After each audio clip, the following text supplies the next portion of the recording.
Hey guys, I'm making this recording because we've had some issues with people having their devices remember passwords. Now, I have to stress to you, if you're using a computer at home, if it's your own device, even if you're bringing it to school, but it's your computer, there really is no reason that you cannot have it remember passwords.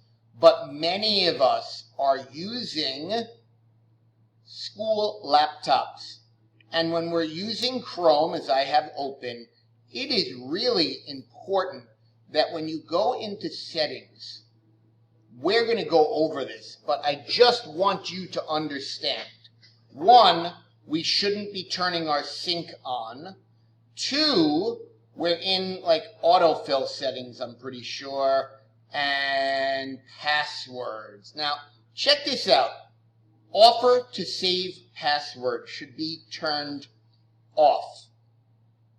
Auto sign-in should be turned off.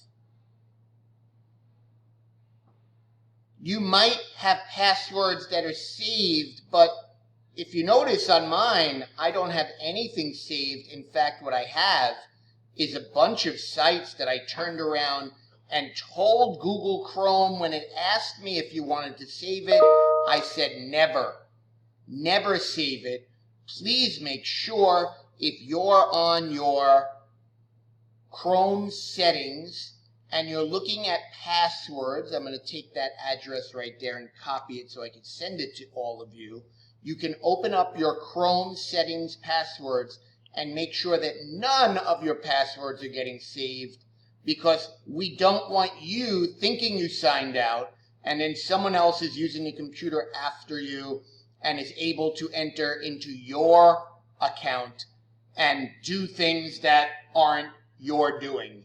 And we want to avoid any confusion. We want to avoid any miscommunications. We want to avoid anyone from having the possibility where they can get hacked by leaving yourself logged into an account. The password should never be saved. The offer to save passwords needs to be turned off, and I'm going to send that all to you along with this video, and we'll talk about it live in class when I see you next as well.